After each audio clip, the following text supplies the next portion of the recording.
Supreme কোর্টের ঐতিহাসিক রায় এসআইআরের জন্য সরকারি প্রকল্প ও রেশন বন্ধ নয়, রাজ্যের লক্ষ লক্ষ মানুষ চিন্তায়।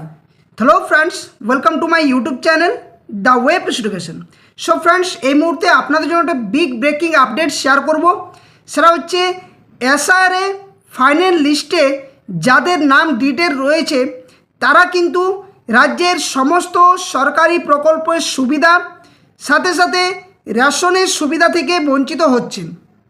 তো তারই ভিত্তিতে সুপ্রিম কোর্টে একটি মামলা হয়, যেখানে এই সমস্ত লক্ষ লক্ষ মানুষ সুপ্রিম কোর্টের দ্বারস্থ হয়ে একটা পূর্ণ বিচার, সেই বিচার চাইছে যে কেন তাদের এই সরকারি প্রকল্প ও রেশন বন্ধ করা হবে।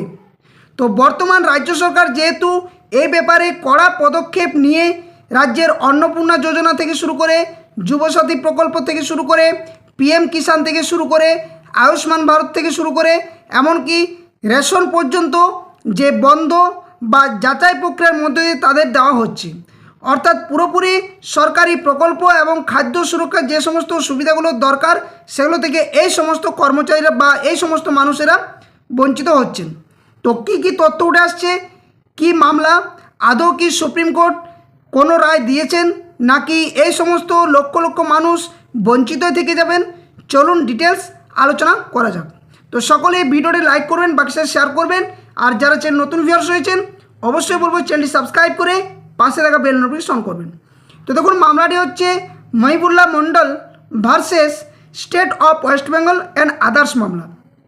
মামলাটির পটভূমিকা কি না, প্রথমত এই যে মামলা, সেই মামলার শুনানি হয় প্রধান বিচারপতির উপস্থিতিতে 3 জন সদস্যের ডিভিশন বেঞ্চে। যে বেঞ্চে প্রধান বিচারপতি সাথে সাথে আরও 2 জন বিচারপতি, জাস্টিস জয়মালিয়া বাগচি এবং জাস্টিস ভি মোহন স্যারের ডিভিশন বেঞ্চে মামলাটি শুনানি হয়।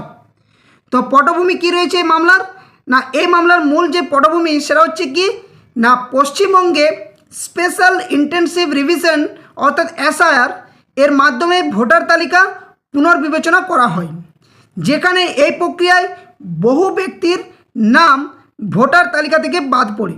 এরপর অভিযোগ ওঠে যে যাদের নাম ভোটার তালিকা থেকে বাদ গেছে তাদের মধ্যে অনেকের রেশন কার্ড বাতিল করা হচ্ছে বা কল্যাণমূলক যে সমস্ত জনকল্যাণমূলক প্রকল্পগুলো রয়েছে বর্তমানে চালু, সেই প্রকল্পের সুবিধা বন্ধ করার উদ্যোগও নেওয়া হয়েছে সরকারিভাবে। তো এক্ষেত্রে সুপ্রিম কোর্ট কী পর্যবেক্ষণ করেছেন, তো মামলাটি করেছেন মহিবুল্লাহ মণ্ডল নামে এক আবেদনকারী, যেখানে সুপ্রিম কোর্টে রিট পিটিশন দায়ের করেন। ওনার মূল দাবি কি না, ওনার মূল দাবি হচ্ছে যে ভোটার তালিকা থেকে নাম বাদ গেলেই রেশন বন্ধ করা যাবে না। দ্বিতীয়, তিনি বলেন যে শুধুমাত্র এসআইআরের ভিত্তিতে নাগরিকত্ব নিয়ে সন্দেহ করা যাবে না। এবং তৃতীয়ত বলা হচ্ছে রাজ্য সরকারকে রেশন ও অন্যান্য সামাজিক সুরক্ষা প্রকল্প চালিয়ে যাওয়ার নির্দেশ দেওয়া হোক। তো এই ভিত্তিতে সুপ্রিম কোর্টে তিনি মামলাটি দায়ের করেন। তো এখানে বলা হচ্ছে তারপরে যে এই মামলা দায়ের হওয়ার পর সুপ্রিম কোর্ট কি যুক্তি দেওয়া হয় সুপ্রিম কোর্টে, না ভোটার তালিকা থেকে নাম না থাকায় মানেই কেউ বিদেশি নন, এটা প্রথমত বলা হয়। দ্বিতীয়ত বলা হয় খাদ্যের অধিকার, যেটা আর্টিকেল 21 ও কল্যাণমূলক প্রকল্পের সুবিধা কেড়ে নেওয়া অসাংবিধানিক। এবং তৃতীয়ত বলা হয় যে নাগরিকত্ব নির্ধারণের ক্ষমতা নির্বাচন কমিশনের নেই। তো দেখুন, আমরা সকলেই জানি যে এই যে সমস্ত মানুষের লক্ষ লক্ষ মানুষ কিন্তু রাজ্যে ভোটার তালিকা থেকে নাম বাদ গেছে এসআর 2026 হওয়ার পরে, যেখানে অনেকের এখনও পর্যন্ত সুপ্রিম কোর্টেই ট্রাইব্যুনাল অ্যাপিল হিসেবে পেন্ডিং রয়েছে, অনেকেরই আবার ফাইনাল লিস্ট থেকে নাম ডিলিট হয়ে গেছে। নানান ডকুমেন্টস না দেখানোর জন্য তারা বর্তমানে যে সুযোগ সুবিধাগুলো পাওয়া উচিত সরকারি প্রকল্পের, সেখান থেকে তারা কিন্তু বঞ্চিত হচ্ছেন। যার ফলে শুধুমাত্র যারা বঞ্চিত হয়েছেন তারাই নয়, তাদের যে পরবর্তী জেনারেশনও কিন্তু এটা নিয়ে একটা সমস্যা তৈরি হচ্ছে ভোটার কার্ড অ্যাপ্লাইয়ের জন্য, যেখানে দেখা হচ্ছে যে সমস্ত পরিবারের যদি অভিভাবিকা যদি কোনোভাবে এসআর ডিলিট লিস্টে নাম থাকে তাহলে তার সন্তানেরা কোনোভাবেই কিন্তু এই অ্যাপ্লাই করতে পারছেন না। ফলে তারাও কিন্তু এখান থেকে একটা বঞ্চনার শিকার কিন্তু হচ্ছে। তো সুপ্রিম কোর্ট এখানে যে তথ্যগুলো 3টা দিয়েছে সেগুলো রয়েছে, সাথে সাথে আর কি বলা হচ্ছে না, এখানে সুপ্রিম কোর্টের গুরুত্বপূর্ণ পর্যবেক্ষণের ভিত্তিতে বলা হচ্ছে যে নির্বাচন কমিশন ভোটার তালিকা থেকে নাম বাদ দিতে পারে, কিন্তু শুধুমাত্র সেই কারণে কোনো ব্যক্তি ভারতীয় নাগরিকত্ব হারিয়েছেন এমন সিদ্ধান্তে পৌঁছানো যায় না। এটা কিন্তু সুপ্রিম কোর্ট দৃঢ়ভাবে ডিভিশন বেঞ্চ থেকে বলা হয়। অর্থাৎ কি না, ভোটার তালিকা নট ইজিক্যাল টু নাগরিকত্বের চূড়ান্ত প্রমাণ, ভোটার তালিকা থেকে নাম বাদ যাওয়া নট ইজিক্যাল টু নাগরিকত্ব বাতিল। তো এই বিষয়গুলো কিন্তু সুপ্রিম কোর্ট গুরুত্বপূর্ণভাবে পর্যবেক্ষণ করে সিদ্ধান্ত দিয়েছে। তারপর কি বলা হচ্ছে না, সুপ্রিম কোর্টে রেশন চালু রাখার নির্দেশ কি দেওয়া হয়েছে এখান থেকে, যেটা নিয়ে কিন্তু মামলাটি হয়। তো এখানে সুপ্রিম কোর্ট সরাসরি বলেছেন না, রেশন চালু রাখার নির্দেশ যে দেওয়া বা না দেওয়া সেটা নিয়ে কিন্তু সুপ্রিম কোর্ট কোনো মন্তব্য করেননি। এই বিষয়ে অন্তর্বর্তী নির্দেশও কিন্তু সুপ্রিম কোর্ট দেয়নি, বরং আদালত বা সুপ্রিম কোর্ট আবেদনকারীকে প্রথমে কলকাতা হাইকোর্টে যাওয়ার পরামর্শ দেয়।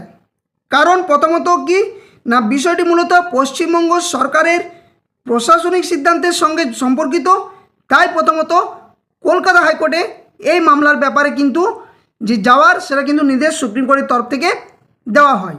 সাথে সাথে আর কি বলা হয় না, এখানে আরও বলা হয় যে বর্তমানে মামলার অবস্থান হিসেবে যে রেশন তালিকার যে রেশন বাতিলের বৈধতা নিয়ে একটা চূড়ান্ত রায় যেটা হওয়ার কথা সেটা কিন্তু এখনও পর্যন্ত আসেনি।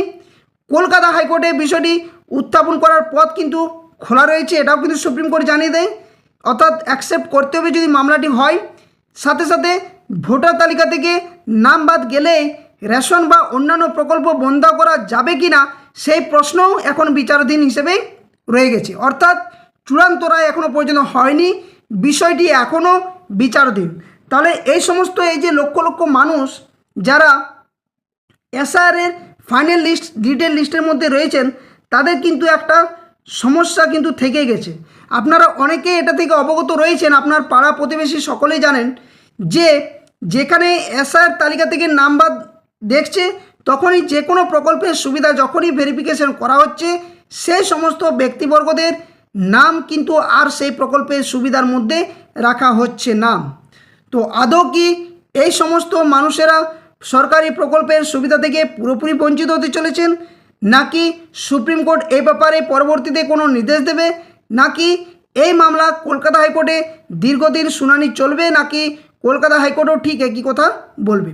তো সমস্ত আপডেট যদি পরবর্তী ক্ষেত্রে কোনো এসে থাকে অবশ্যই আপনাদের সামনে শেয়ার করব। যেহেতু বর্তমানে মামলাটি বিচারাধীন হিসেবে রয়েছে এবং কলকাতা হাইকোর্টও এই মামলার দীর্ঘ একটা শুনানির জন্য অপেক্ষা করছে বলেও মনে করা হচ্ছে বিশেষজ্ঞ মহলের তরফ থেকে। তো কী আপডেট আসছে পরবর্তী ক্ষেত্রে যে আপডেট আসবে অবশ্যই তুলে ধরার চেষ্টা করব।